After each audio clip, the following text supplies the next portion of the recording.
Is there a single person that's wanted to turn their oven on during the summer heat wave? I know I haven't. So instead, for this video, I thought it'd be really fun to do a look through on some of the books that I have acquired over the last couple months from eBay and Thriftbooks, and this pile that I'm really excited about because I only paid $1 a piece at a Habitat for Humanity store. So let's kind of do a bit of a look through because I showed some of these in some pictures, but I didn't really show you the insides of them in depth, and they are so cool.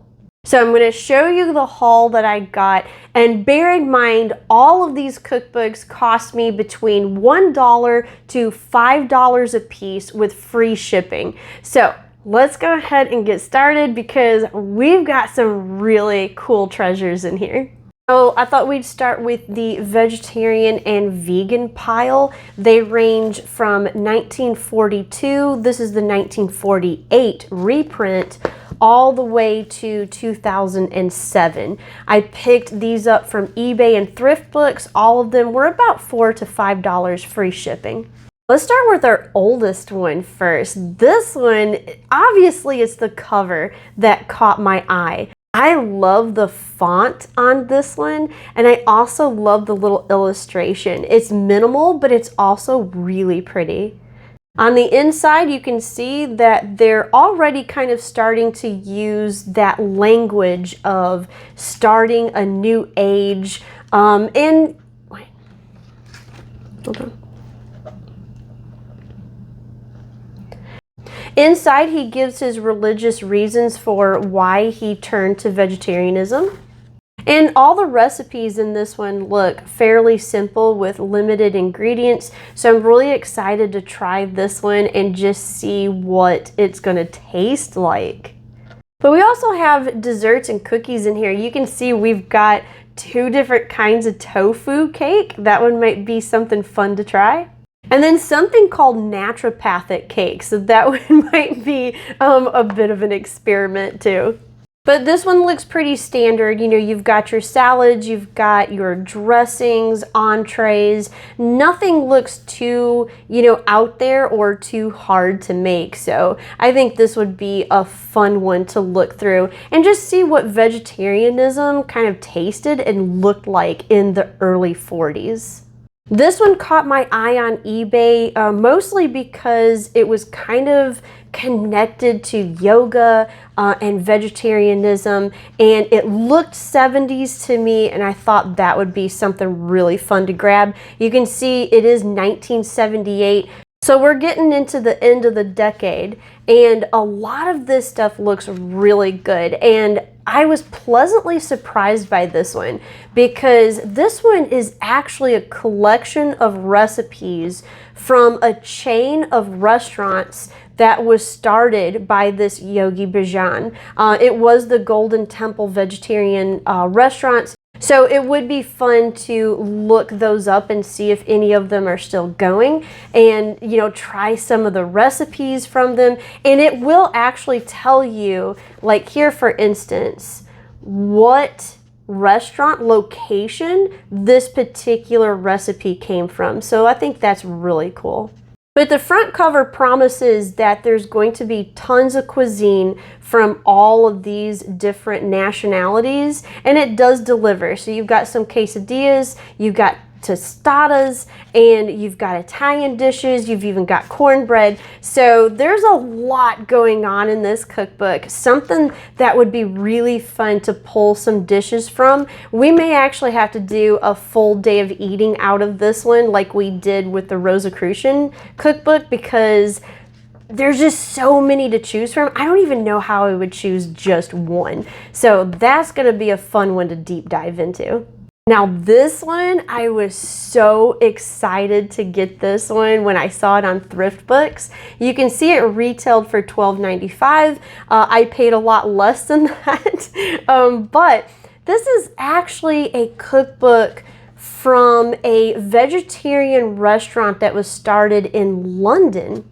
This cookbook was first published in 1982.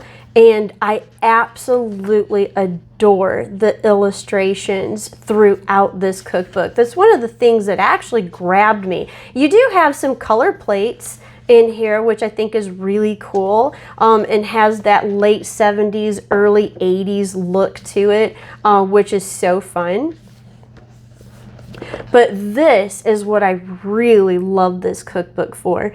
Beautiful illustrations of their garden and the foods and the people in the restaurants.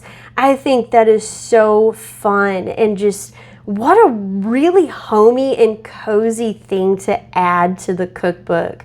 As far as the recipes, they don't look too crazy. It looks like a lot of things that, you know, you would want to make, and it would be fairly easy to do so and get the ingredients for. So again, another really cute little cookbook, something that, you know, I really want to get on the channel soon, because this one looks really fun, and you can get copies of this still on eBay and Thriftbooks. And here we have 2007 Vegan Vittles. Now this is fairly recent, you know, being 2007, but the reason I got this one is because it promises down-home cooking. Now to me, down-home cooking is something, you know, more like what my Southern grandmother made, and my mom, you know, just kind of that down-home, you know, things from the garden and just really good comfort home food. So that's kind of what I expected out of this one, except make it vegan.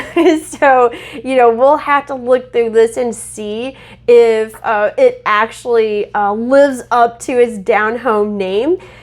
Because some of this, I'm not so sure, but I think a lot of this, oh, like this macaroni with tomatoes and cheese, and then they give you the recipe for this cheese. This one would be really good. My grandmother loves macaroni and cheese with a fresh garden tomato. So we may have to start with that one and see how that goes. But fun little cookbook. I think the cover is really cute. It's got a really great illustration on the front. And for people who just want good old comfort food, but vegan style, this one may be a good one to pick up.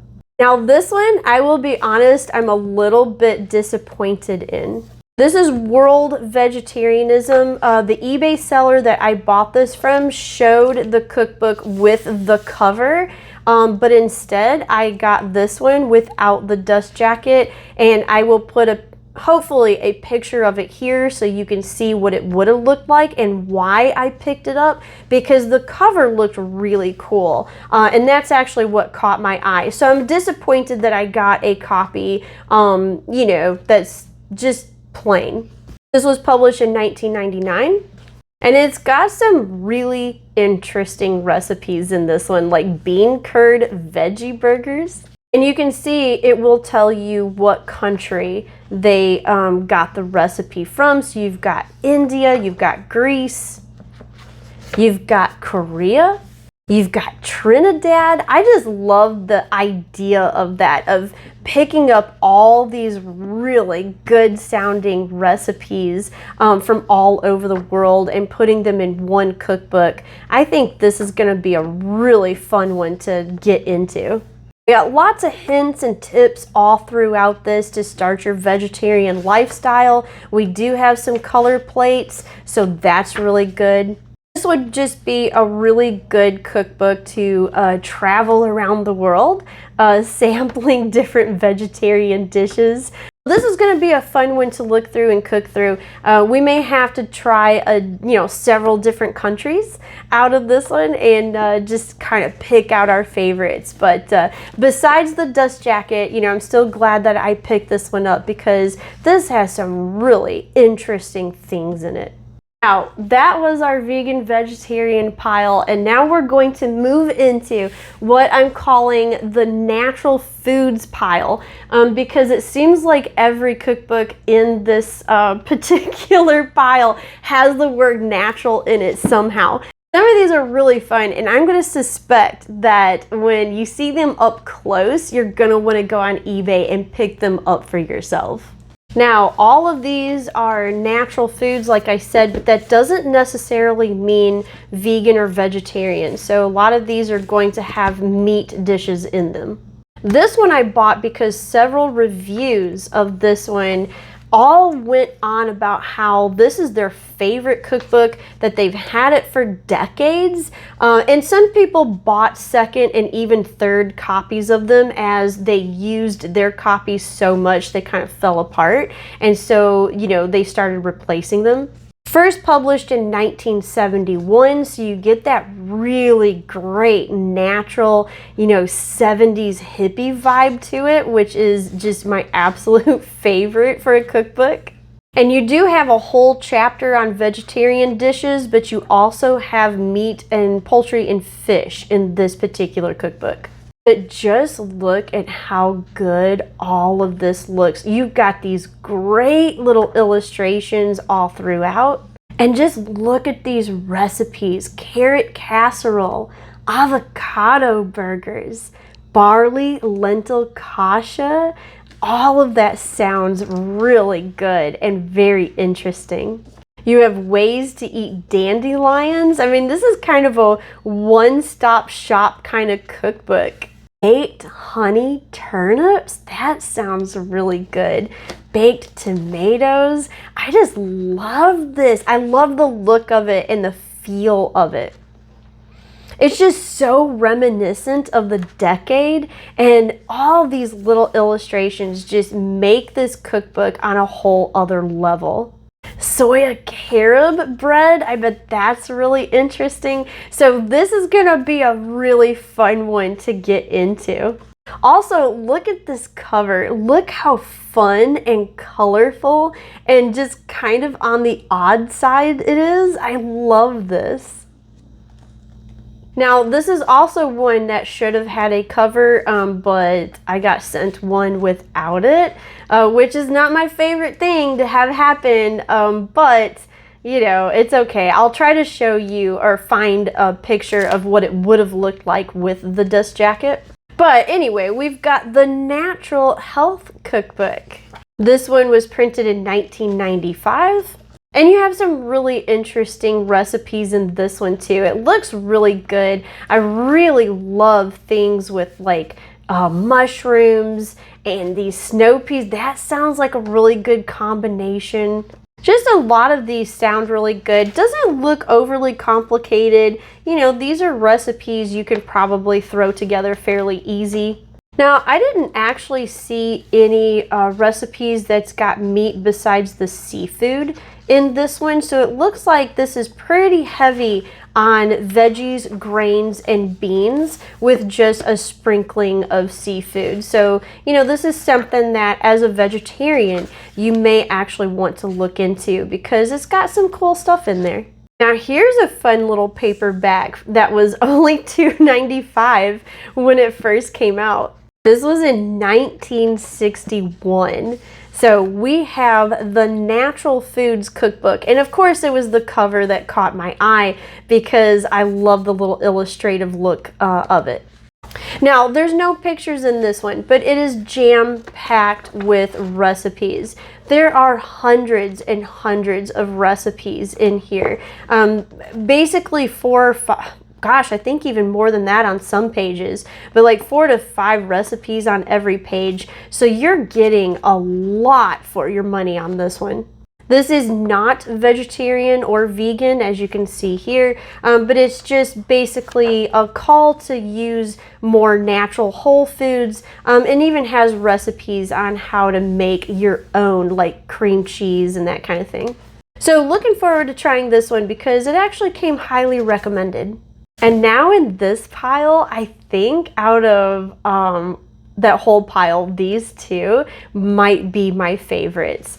Maybe this one a little bit more, but let's start with this one, the Natural Foods Cookbook. And of course, you know, it was this illustrative cover that first caught my eye. I really like the little size and shape of it. This Nitty Gritty Publications, they made a plethora of cookbooks. So some of them I'm looking at on eBay, so you know, I might be adding to my collection on that one. They did some really interesting titles of cookbooks. This one was published in 1972, so it's got that really great natural look to the design. And I don't know how well you can pick this up on camera, but this is actually textured paper, so it has a really neat feel to it and gives the cookbook an overall really unusual look. Now you can see here this is not vegan or vegetarian. This is more of a natural or whole foods type cookbook. But I just absolutely could not resist this one, especially with these really gorgeous illustrations throughout the cookbook. Just look how fun these are. I just love when a cookbook has, you know, interspersed all the drawings and stuff that go along with whatever recipe, you know, that they're doing at the time. I love this. This is just so great. And especially with this textured paper, the drawings, you know, have this really nice feel and look to them. As far as the recipes, again, nothing too crazy. I think these would be really easy to put together. So again, another really nice little cookbook that I hope is going to have some great tasting recipes in it. Now, as far as my favorite in that stack, I think it might be this one. Published in 1985, this is all about a woman and her husband living on a farm and, you know, what kind of things they grew in their garden and, you know, raised on their farm. And it goes through all the different seasons. So this cookbook is divided basically into 4 sections in what would be available during that season. The recipes look so good. I love the little writings, you know, about her life on the farm, you know, interspersed through it. She's got planting advice. She also goes through what herbs and things would be available during that season. And it's not all just food recipes. We have a spring herbal bath. What, you know, herbs to put in your bath water for, you know, tonics and healing and that kind of thing. The illustrations, again, are just great all throughout this cookbook. So this is just a treasure. I only paid about, I think it was about $4 or $5 for this one. So I am so ecstatically happy to have it in my collection. And I think for a lot of you, this might be a little treasure that you might want to look up to add to your collection.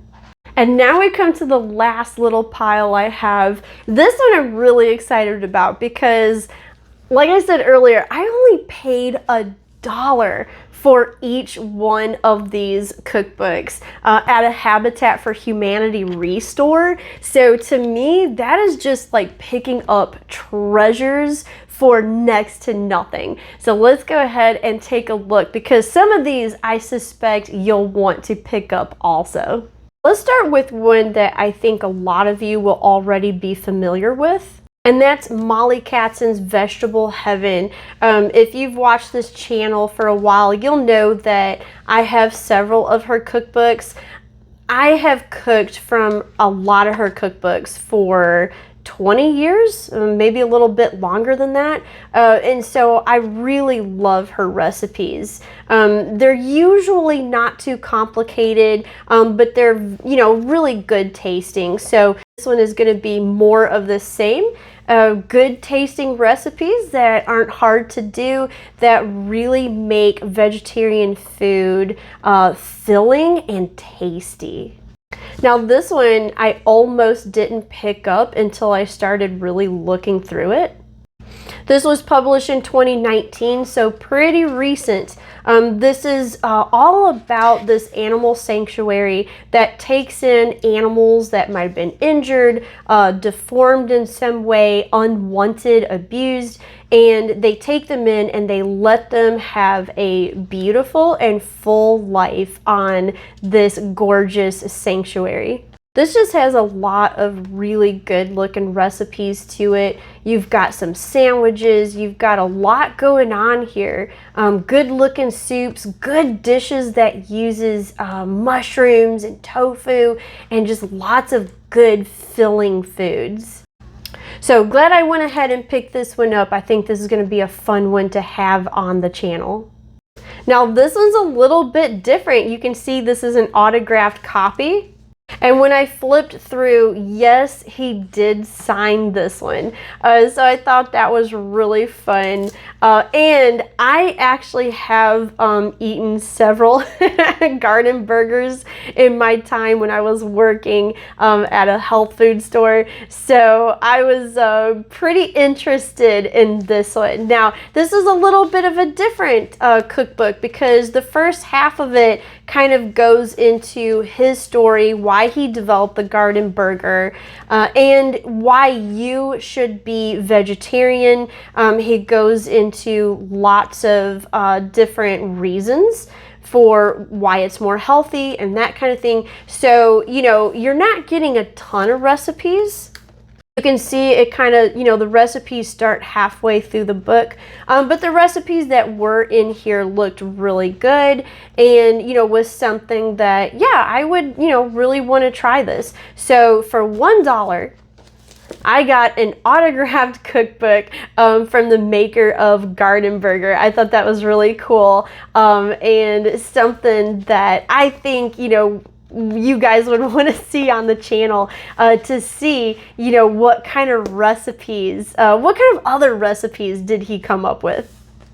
Now this one, I obviously could not pass up. We have the Cajun Vegan. So this is a modern guide to Southern inspired cuisine except vegan. So I thought that was pretty cool. Also, you can see here the cookbook has this beautiful purple embossing on the side, which I thought was really fun. This was published in 2021, so this is a pretty recent cookbook, and it looked like it had some really interesting dishes in it, things that, you know, don't look overly complicated, that look, you know, really good. This is something that, you know, I was really intrigued by, to make, you know, vegan food Southern, because, you know, Southern food, we, you know, really like our butter and our fats and things like that. So to make that vegan, I think is a pretty cool but tall order. But it looks really fun. I think this is going to be a nice one to put on the channel and see if it's something that, you know, any of you guys might want to go ahead and find for yourself.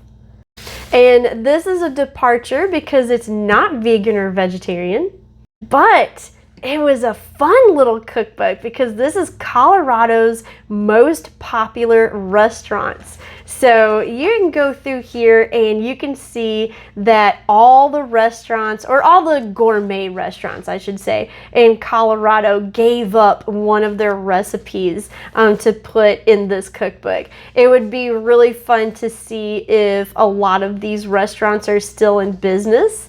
If some of you have eaten there, if you live in Colorado or been through there. It's, you know, kind of a simple cookbook, doesn't have pictures, but it just looks like a really fun one to try because there's such a variety of different restaurants and different recipes. So you're getting everything from tacos to beef stew all in one. And I just realized these were actually stuck in here and I didn't even know it. So you have, whoever had this cookbook before stuck this little shrimp recipe in there. And then there's also something handwritten. Let's see what this says. Oh, pumpkin cake.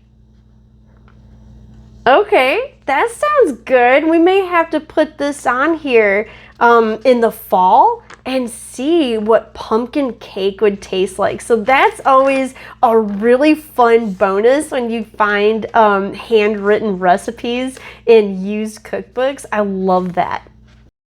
So I hope you enjoyed that fun little look through of the treasures I've picked up in the last couple of months. It'll give you something to kind of dream about what kind of foods you can make after this heat wave finally pushes through and we get some cooler weather.